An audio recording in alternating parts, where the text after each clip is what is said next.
Satine, why don't you go ahead and try again and see if you're still getting feedback. Looks like it's gone now. All right, so again, thank you so much to everyone for being here today. As I said, some of you are attending from different time zones. So good morning, good afternoon, or good evening, depending on where you are right now. And thank you so much for being here. And I wish I could thank each and every one of you individually, but we won't have enough time for that today. I also want to extend my deepest gratitude to Dr. Engbers and also my committee member, Dr. Halok Morris and Dr. Rick for their continued support and mentorship throughout this process. It's thanks to their support that we are here today to attend this presentation. So thank you so much to all of you. Your presence here means a lot. So without further ado, let me begin by sharing my screen with you all. So my research is about nonprofit accountability, the subsector affect online accountability. So this is the agenda for today.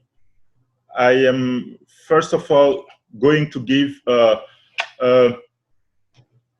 overview of the nonprofit sector in the United States, the importance of the sector in the US economy, and why accountability matters in that sector. And then I will give the purpose for that research. Why did I decide to conduct this research? And I'll also give the theory that I used to conduct the research. And then I will move on and give the hypotheses that have been tested. And I will deal with the method that I used to collect my data and to analyze the data collected before providing the results. And those results will be also discussed. And I will conclude with some implications of the research. So implications regarding practice, implications regarding research, and implications regarding the theory.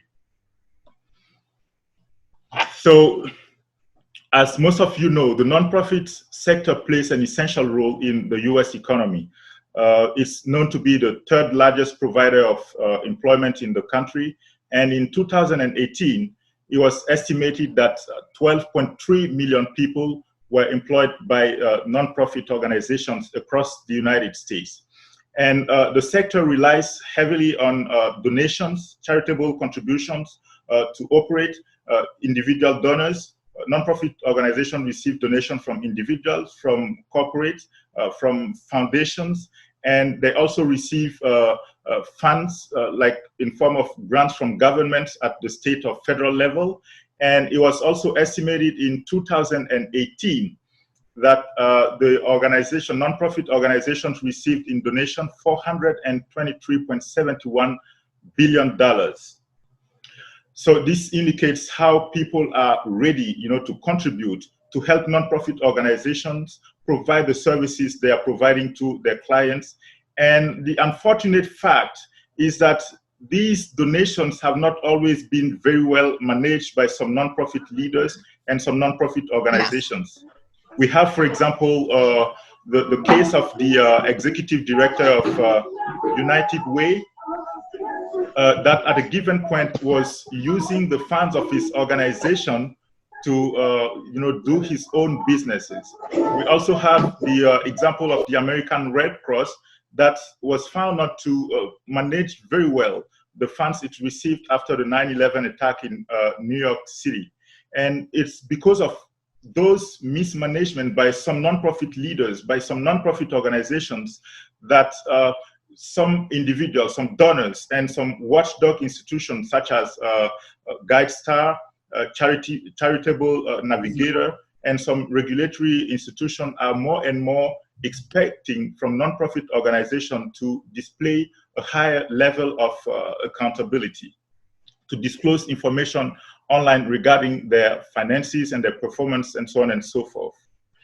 So jumping into the purpose of this research is to analyze nonprofits' online accountability by subsector, focusing on health, education, art and culture, and human services subsector. These are the 4 main subsectors in the nonprofit world in the United States. Those 4 subsectors constitute more than 75% of the total nonprofit organizations across the country. So the aim of this organization, this research, is to find out how those subsectors differ on the degree of online accountability. So the theory I used to conduct this research is known as the disclosure and dialogue theory. And this was proposed by 2 scholars, Saxon and Guo. They are actually the first 2 scholars that dealt with online accountability in the nonprofit sector. And that theory, as you can see, has 2 different components. The disclosure component, which also has 2 aspects, financial disclosure and performance disclosure. And the second component of this theory is the dialogue component, which also has 2 aspects, stakeholder input and interactive engagement. I will come into further details regarding those components of online accountability in my method section. Jumping into the hypothesis, some scholars, Slatten, for example, and her colleague in 2016 conducted a research focusing only on organization in the art and culture subsector. And they came to the conclusion that these organizations do not engage in online accountability unless there is a sanction when they fail to do so. Another scholar, Hoefer and Twiss, conducted research on another subsector. They focused on human services subsector. And they came to the conclusion that these organizations do not engage that much with the stakeholder in a way to increase their fundraising capacity. So it came to my mind that subsectors might then differ on the way they are accountable, they behave regarding online accountability. Thus, this first hypothesis, organization subsector differ in the degree of the online accountability. And a second hypothesis that has been tested is regarding asset size. Previous research has found that nonprofit organization asset size also has a positive effect on their online accountability.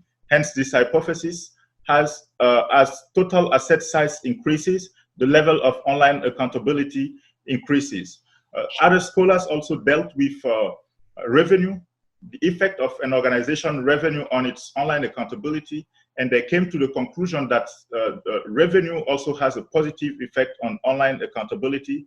Hence, this hypothesis, as total revenue increases, online accountability increases.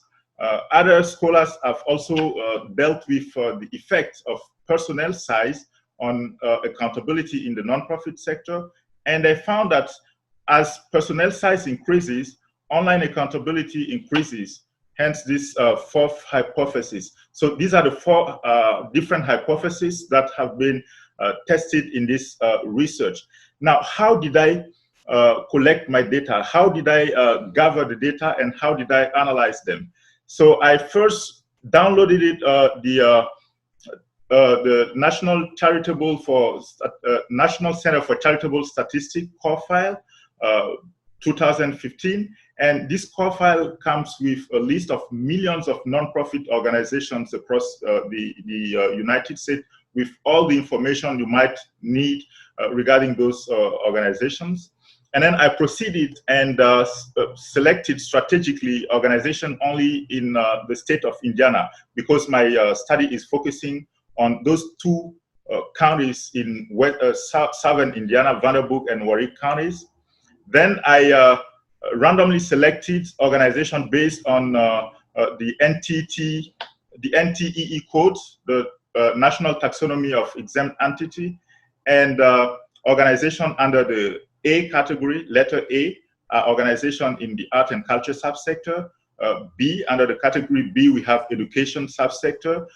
E, F, G, and H are health organization, and I, J, K, L, M, N, O, P are organizations in human services subsector. So after all these selection, random selection, I had a list of 132 organizations that met the selection criteria. Then I proceeded on again, and through a random number generator, I selected 12 organizations in arts and culture subsector, 11 in education, 14 in health, and 18 in human services. And so I came up with a total of 55 nonprofit organizations, and I did a web content analysis of these organizations based on a mixture of variables. And to measure, for example, financial disclosure, I looked into the presence of these 4 items. Do they provide the annual reports on the website? Do they have the IRS Form 990 on the website? Do they also have the audited financial statement and the administrative costs of funds? For performance disclosure, I looked into the presence of the organization mission. Is it clearly expressed on their website?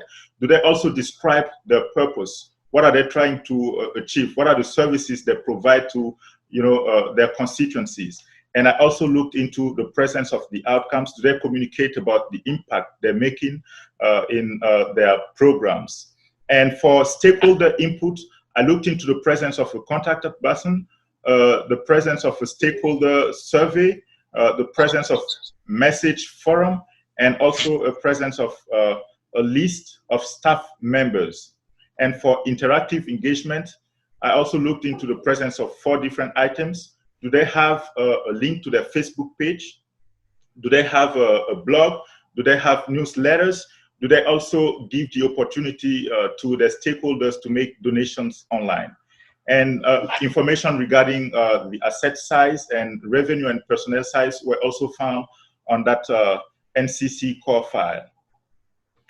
And to measure total accountability, I computed on SPSS financial disclosure plus performance disclosure plus stakeholder input plus interactive engagement. And then I proceeded and ran some ANOVA tests, 7 of them actually, with subsectors, the 4 different subsectors being the independent variables. And for the dependent variables, I had asset size, personnel size, total revenue, financial disclosure, performance disclosure, stakeholder input, and interactive engagement. The results for these ANOVA tests were not significant. We didn't have any statistically significant result. And then I ran some regression tests, 5 of them, and with total accountability, financial disclosure, performance disclosure, stakeholder input, interactive engagement being the independent variables. And for dependent variable, I had asset size, total revenue, personnel size, and I also had some dummy variables, the subsectors, the different subsectors, with health subsector being the excluded group. And I also had the city of Evansville. So this was considered as location as another dummy variable. And the results of these tests, the regression test, the first regression was for total accountability. And as you see here, the p-value for asset size being 0.128, this indicates that there is not a statistically significant effect of asset size on nonprofit online accountability. So this contradicts my second hypothesis, according to which asset size has a positive effect on online accountability. For the third hypothesis, the p-value here being 0.051, this indicates that we are more than we are 95% confident that there is a statistically significant effect of revenue on online accountability. So this confirms the third hypothesis. And the third hypothesis, the fourth hypothesis regarding personnel size was also confirmed, the p-value being 0.098. This indicates that we are 93% confident that there is a statistically significant effect of personnel size on online accountability. And for each addition of an employee in an organization, we have a 0.004 increase of total accountability. And regarding location, here we are more than 99.9% confident that there is a statistically significant effect of location on online accountability.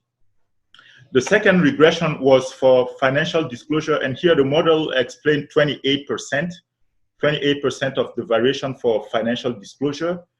And here we have a very interesting result regarding the effect of revenue on financial disclosure. We are more than 99.9% confident that there is a statistically significant effect of total revenue on financial disclosure. And another interesting result is that human services subsector has a positive effect on financial disclosure. And this means that nonprofit organizations in human services subsector are actually more accountable in terms of financial disclosure than organizations in the health subsector. And location, again, has a positive effect on total financial disclosure. And the third regression was for performance disclosure. And here the model explained 8.3% of the variation for performance disclosure.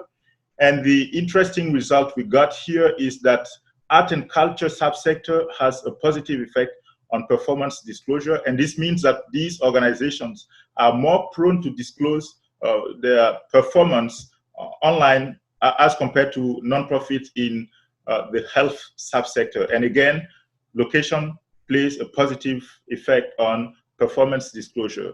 And the fourth regression was for stakeholder input. And here the model explains 16.3% of the variation for stakeholder input.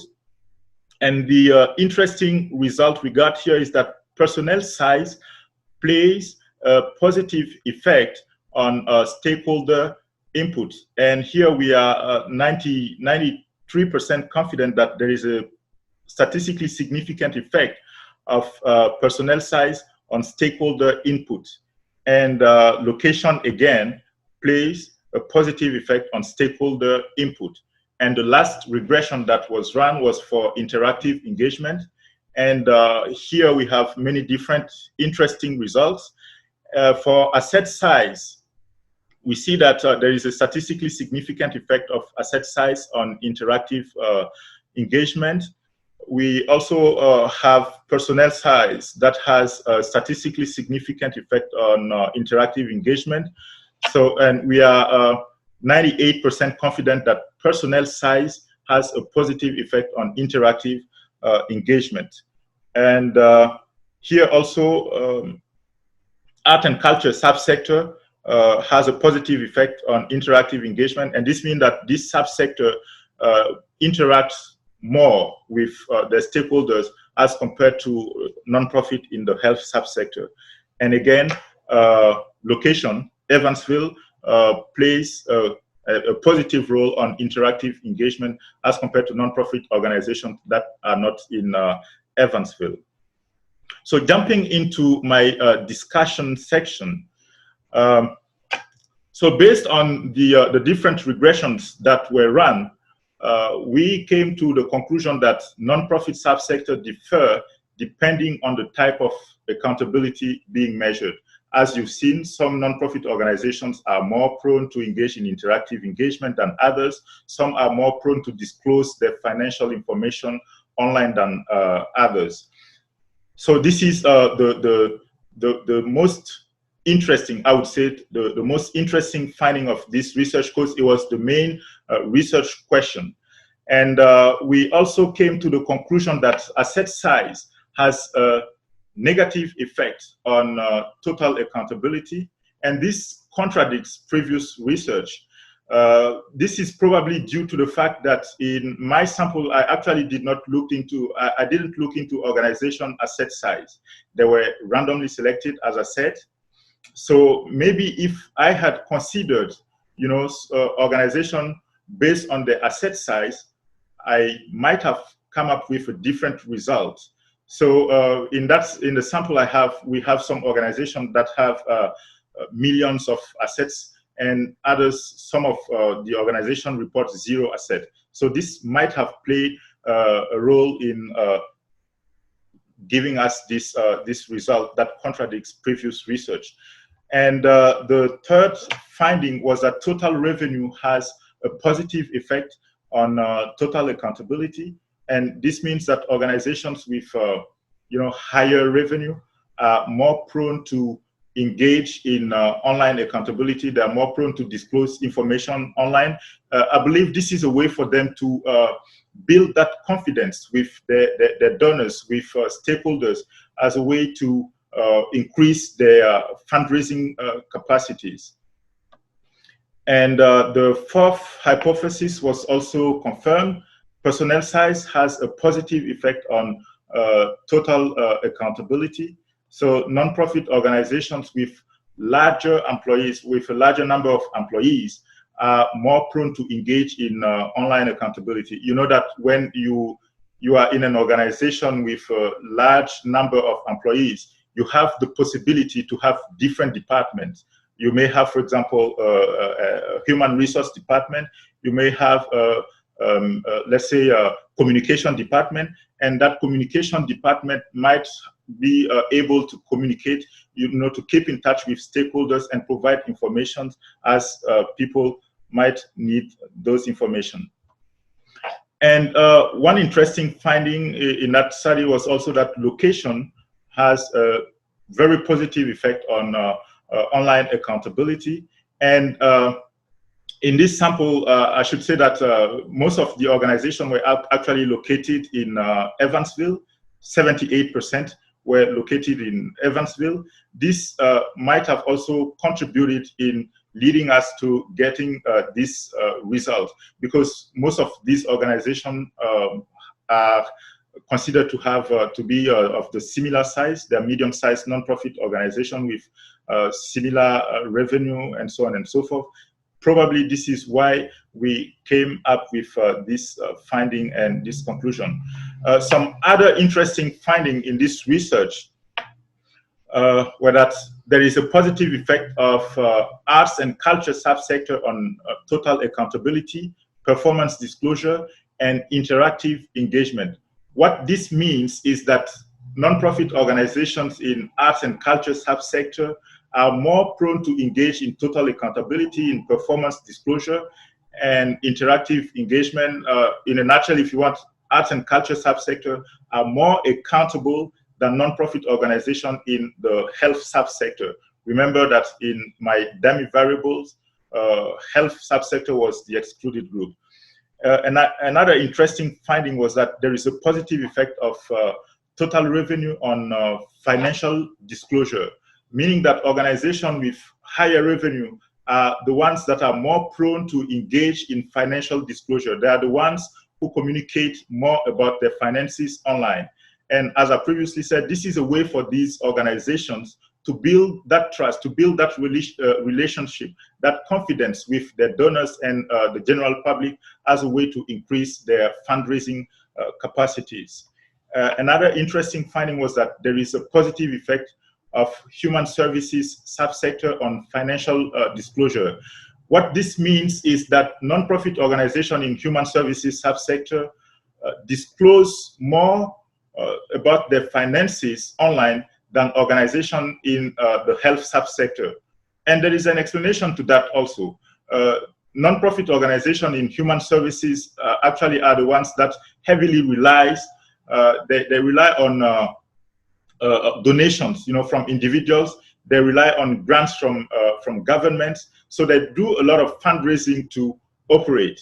That's required from them, to disclose some information online if they want to increase, their fundraising capacity and maintain that confidence they already have with their donors, as compared to health subsector organizations that most of the time operate on an exchange transaction basis. So this means that they sell their services. When you go to a hospital, you pay before they take care of you, which is not always the case with human services subsector.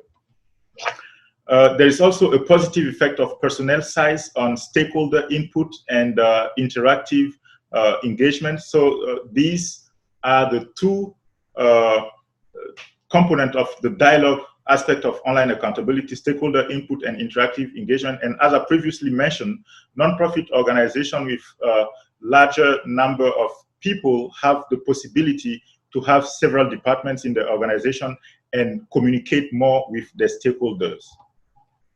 So some implications for practice. First, this research has provided strategies for nonprofit professionals to demonstrate transparency and accountability in an efficient and effective way.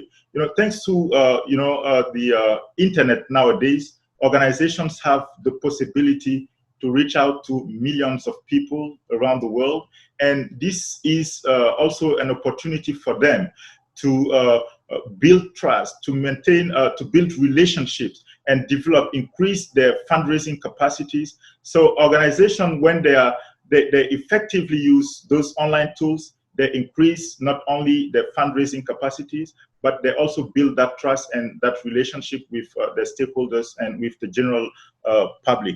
And a second implication for practice was that most of the nonprofit organizations do not disclose important financial documents online. And this is there's an explanation to that. There are other platforms for nonprofit organizations in the United States to disclose those financial informations online. We have, for example, GuideStar. This might be the explanation why most of the organizations think that it's not necessary for them to engage in that on the website. But it's not everybody that is aware of the existence of a platform called GuideStar. So I think it would be good for nonprofit organizations to also disclose this important information on their website, so that when people need information, they can rapidly go on their website and have access to those information. And a third implication is that organizations in health subsector appear to be the least accountable. And as I said, this is probably due to the fact that they operate on an exchange transaction basis, but they should also consider engaging more in online accountability by providing information online as a way to build that trust with the stakeholders. And for research, many different subsectors exist. Actually, GuideStar listed 9 different subsectors. So for future research, it would be good to deal with most of these subsectors, and this will help us have a better understanding of how those subsectors differ in terms of their online accountability. Future research could also extend the web content analysis by deeply looking into the way organizations make use of their social media platform to interact with the public, because in that research, I actually did not look deeply into the social media, into organization Facebook pages, for example. I just looked into the presence. Do they have a link to their Facebook page? So for future research, it would be good to look into how they communicate through those social platforms, because it's not enough to just have a Facebook page when you do not interact with your stakeholders.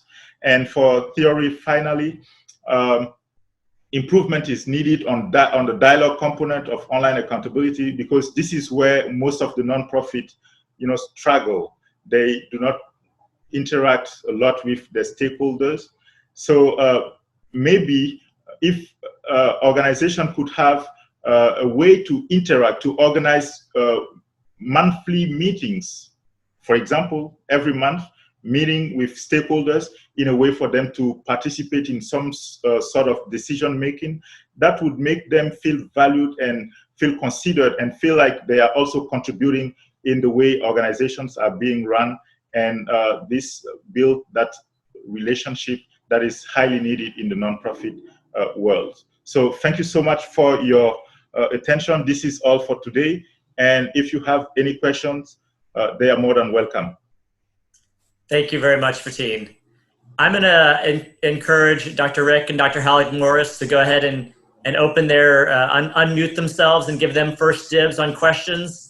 So we'll take a little time for committee questions, and then we'll have an opportunity for others to make questions and comments after that. But thank you. All right, thank you. Who wants to go first? You can.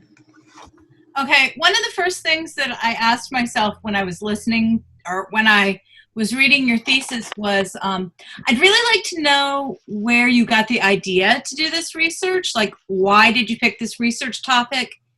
And I know this is kind of like a dual question. How will you use the information that you collected in this research to help practitioners in the future? All right. Okay. Thank you so much, Dr. Halok Morris, for these interesting questions. So why did I choose to deal with online accountability, with accountability? As I said, previous scholars did not cover online accountability that much. They dealt with some subsectors individually, right? Slatton and her colleague, for example, dealt with only art and culture subsector. Hoefer and Twist dealt with organization in human services subsector, and they came to some conclusion about how those two subsectors behave in terms of accountability. So I kind of thought that nonprofit subsectors, there must be a difference between those subsectors. So I thought it was good to investigate and find out how those nonprofits, different subsectors do differ. And yeah, that's mainly why I decided to deal with that topic. And accountability is also an interesting and important topic for me. From my my background, I work with different nonprofit organizations in Burkina Faso, the Youth Democratic Organization of Burkina Faso, for example, MBDHP, which is, they are all national movements that kind of try and hold, public agencies and nonprofit agencies accountable. So I wanted to have a deeper understanding of the notion of accountability and how, we can try and enforce accountability and how to hold, these organizations, public agencies, nonprofit agencies accountable. And this was, a research that could have given me this opportunity. And I confess that I have learned a lot thanks to this research. And regarding your second question on how I will use the data collected, I haven't talked about it deeply yet with Dr. Engbers, but I think these are very interesting findings that need to be published, and we will probably work on publishing the finding of this research. Okay, thank you. Thank you so much. Okay, so then I guess I have a couple more questions to dive a little deeper. Or MT, are you done, or is that? No, why don't we take turns, because I've got a couple more too. Yeah, so we'll take turns. So I'll kind of start a little bit broader before we get into the nitty-gritty. What was surprising to you in your findings, right? So you did all these tests and you did all this research. What was surprising to you? The most surprising fact for me was that my second hypothesis was not confirmed regarding the effect of asset size on accountability. Because through my reading, all the different articles I've read, most of them kind of came to the conclusion that asset size plays an essential role in online accountability in the nonprofit sector. But as I said, this finding was probably due to my sample. I did not select organization. I did not look into organization with a certain amount of asset. That is probably why I came to this conclusion. So that was the most surprising thing for me. So kind of like to follow up then, were the organizations that you looked at, are they all locally based, or were there any that are smaller chapters of larger national organizations? Yeah, yes, some of them are smaller, how did you formulate it? Smaller organization of national organization. Yeah, so affiliates. I had some affiliates of some national organizations in Evansville. So for like then you were looking at the individual chapter, not the national asset size. Yes, correct. I was looking into, because as I said, my sample was focused on Southern Indiana. I selected organization only in Vanderbilt and Warwick counties. So all the organizations were only in southern Indiana. Yeah, because I also wonder how much of their online accountability then is dictated by the national organization. So I'm involved in a nonprofit in town, and we're part of a national organization, and the national organization gives us the website that we populate. And so we have no say in what can or cannot be included on the website. We're just told, include this information. And so I would be curious, right, a future research thing, right, a few down the road, new thing to look at is looking at, how much, expanding that sample size to really see how much of these larger national organizations are shaping the smaller chapters, as opposed to just an individual organization that's in Evansville versus a smaller chapter of a large organization. I would imagine that would change things. So that might be your thing. Not now, obviously. All right. Yeah. Thank you. Thank you so much. Down the road. Okay. Thank you. Thank you for this suggestion. I'd like to piggyback on that, because one of the things that I wrote down while I was listening to your presentation was the idea of a rural-urban divide, thinking that urban organizations may have more professionalized staff than smaller rural organizations. And I think that plays nicely with what Dr. Rick said about the national versus the local, because I believe that there would be another aspect there. I used to work for a small rural nonprofit, and it plays a little differently than the national ones. Yeah, definitely. And as you've seen in my different results, that's probably also why Evansville was like an interesting predictor of online accountability, because Evansville being the largest city in the Evansville metropolitan area. So I assume that organizations here in Evansville have more access to online resources, and they might also have more skilled people to deal with online tools. So that's probably why organizations in Evansville were kind of more accountable than those that were not in Evansville, in smaller localities around Evansville. Okay. Dr. Engbers, do you want to jump in? I'll throw one question in, but he's heard a lot of my questions already. But, yeah, so I'll say when Fatin first came to me with this question, this research topic, the thing that was interesting to me about it is what I call the charity navigator problem, which is that nonprofit organizations want good charity navigator ratings. And those ratings are, for all practical purposes, based not on how truly accountable they are, but on how much stuff they post on their website. And so I think that Charity Navigator as a oversight agency really drives a lot of this behavior. And so I guess the question that I have for you, Fatin, is Charity Navigator getting it right? Should this, based on what you found, should we continue to use their standards? Are there other standards that might make more sense? How might your research inform these oversight bodies?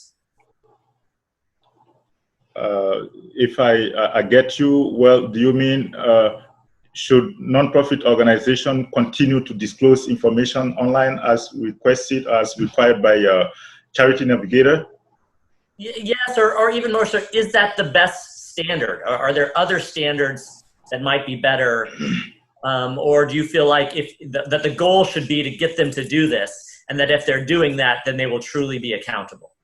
Yes, I would definitely say that it would be good for nonprofit organizations to keep on disclosing information online, disclosing the financial information online, because, as I said, this is generally the only way, for a larger number of people to have access to those information. I might be living in Indiana and donating to an organization in New York City, right? So I wouldn't travel from Indiana to New York just to ask for some financial information of an organization. But if those information are provided on the website, I can easily have access to these, and this might guide me in my decision making when it comes to deciding to support or not a given nonprofit organization. So yeah, most definitely organizations should keep on providing those information online. But if there is a suggestion, a recommendation I would make regarding the theory I use, as I said, the dialogue component is when most of the nonprofit organizations struggle. Most of them do not actually engage in stakeholder input, for example, or interactive engagement.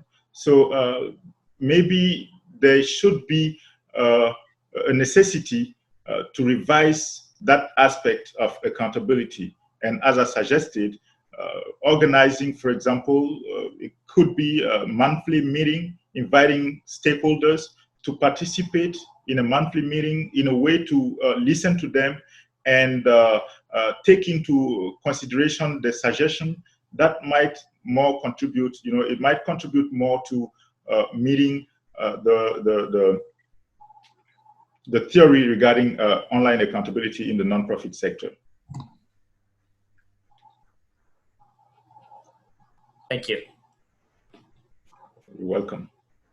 So piggybacking off of that, this was a question that I had when I first read your prospectus, and I again started to think about the role that a company's reputation would play. Because, and I don't know, you've never listed the organizations that you write, but if I have $100 as a donor that I want to donate, am I going to donate to United Way that I already know a lot about just because I've heard of them, or am I going to donate them to Urban Seeds, a nonprofit that I've probably never even heard of? And so I wonder how much reputation plays in the accountability, because on one hand, right, if there are more reputable people know about them, they probably have a larger asset size, which is right, you already point to in your research. But these smaller organizations, I wonder if if there's not some link between accountability and the amount of personal donations that they receive, right? Because if it's all right, so nonprofits, the goal is to do whatever their goal is, but another goal is we need money. Mm-hmm. And so I wonder how much of that would influence things. How much reputation would influence things? Yeah. I would say those organizations are probably reputable because of the good attitude, the good behavior they have had regarding the management of their finances. And they probably communicate about, all those information about their financial, about their performance, and people know about that. That might be the reason why people, would not hesitate to donate to those type of organizations. I don't know if I am answering your question, but this is how I perceive it. They are reputable because they already engaged in financial disclosure. They are engaged in performance disclosure, and people know that this is a serious organization. And if I donate my money to that organization, it would do its best to meet its mission, to meet the needs of its stakeholder, of its constituencies. Yeah, so I'm a critical organizational rhetorician by training. And so I look at things and I'm interested in things like power and money. Mm-hmm. And so organizations like United Way, when they have larger personnel and when they have more money, they can devote resources to having a good online presence and a good online accountability. But if you're a small nonprofit, if you're barely staying afloat, you're not going to devote resources to online accountability, right? You're going to see that as that'd be great if we could, but our primary mission is more important. And so it's just something that I think about. I don't know if I don't think your research can answer it, but I mean, I think it's something to think about reputation and the power that reputation can have in your ability to have these online accountability resources. And so maybe that can be something that you can play with in your implication section. And just like thinking through it a little bit more, I think that could be an interesting way to talk about some of your findings. All right. Thank you. I also think piggybacking on this, on the last two comments, it made me think about the problem of information asymmetry, which is, Dr. Engbers and I come from two different perspectives, but information asymmetry is something that we talk a lot about in public policy as a governmental failure or a failure in general. I'm thinking about Akerlof and the market for lemons. But I'm thinking if we're talking about this outside organization, the one that Dr. Engbers mentioned, the Charity Navigator, they're supposed to be filling in this gap, right, for the problem that the organizations know more than the donors know. And if that instrument is flawed, that perhaps that external source is not a great way of determining whether or not an organization is accountable for donors. I'm just thinking if you put in maybe some of that literature in the future, not now, but if you were looking at that in the future, you might be able to expand the audience, the academic audience for the findings in your research. Okay. Well, and I even think that's something that's I mean, perhaps not in terms of a robust literature review on that area, but certainly, you know, one of the things that we've talked about, Fatin, and I think we've got a lot of good stuff here, but one area is really kind of, as we make some revisions on this, drilling down on those implications. Mm-hmm. And I think that's a great, that you know, what she's describing can be both an implication for theory and an implication for practice. And so that's that you might think about how that might incorporate into those areas. Okay. And I'm taking notes too. So you and I can talk through some of these when we get done. All right, no problem. I also saw that Paula Nuremberg is on this Zoom call, and she's in my class and was in my class last semester. And we talked a lot about information asymmetry, so she might have some resources you could use too. All right, no problem. Yeah, she used to be my classmate. Well, I want to ask I try to keep this to about an hour, and I want to make sure the audience has a couple time for one or two questions. So I want to ask Dr. Rick, Dr. Halleck-Morris, was there anything in particular that you wanted to make sure that we asked in our remaining time? The only other concern I had was the sample size, because I think that the small sample size is probably influencing some of the outcomes. Mm-hmm. And I would probably mention that in a section on challenges in the research, on internal reliability, validity, that kind of stuff. But okay. Yeah, and a similar question of, right, if you had a list of 132 organizations, why did you narrow it down? All right, and that can be in the same limitation section that Dr. Halleck-Morris was just talking about. And it's okay to say that this is a master's thesis and you had limited time resources. Just, you need to mention why you came up with that 55 number. Yeah. Okay. All right. And in his defense, I'll tell you, some of that is because I wanted him to finish, and so I told him not to do all 136 of them. Oh, a good thesis is a done thesis. Definitely. All right. Any other? We've got time for one or two questions from those of you who have come to join us today. I want to give people an opportunity to ask if they're interested. If you could just kind of unmute yourself, ask your question, and then remute yourself, and we'll go to try and keep the feedback down.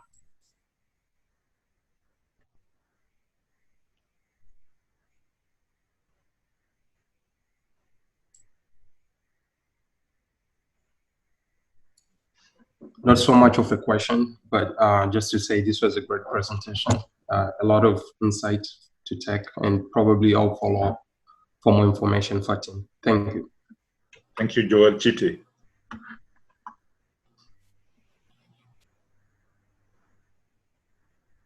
Fatin, this is Bonnie. Nice job. Thank you. Thank you so much, Bonnie. I have a question. All right.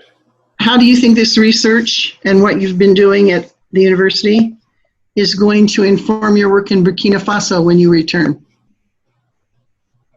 Yeah, well, as I said, I am already engaged with different nonprofit organizations back home. And these organizations, this research has given me a lot of insight, a lot of information that would help me better, orient or guide organizations on how they could be accountable towards their stakeholders and, communicate toward the stakeholder, build good relationship in a way to build that trust and confidence and also increase their fundraising capacities. Does that answer your question, Bunny? Yes, thank you. And we're involved in a nonprofit together, Fatim, and we could certainly use a little expertise. All right. Yeah, no problem. Definitely. Yeah. And yeah, I'll do it for free. Yeah, they can't beat that. Mm-hmm. All right. Well, not seeing any other questions, let me thank everyone for coming. Let me congratulate Fatim on a great presentation. If you are you're just here to support Fatim and cheer him on, I'm going to let you go ahead and log yourself out of the session. And then Dr. Rick and Dr. Halleck Morris, I will put us into a breakout room to kind of talk through some things. And Fatim, we'll be back. Just hang tight. You can fix yourself a sandwich or go to the restroom, and we'll be back in a moment. All right, no problem. Thank you so much. Thank you.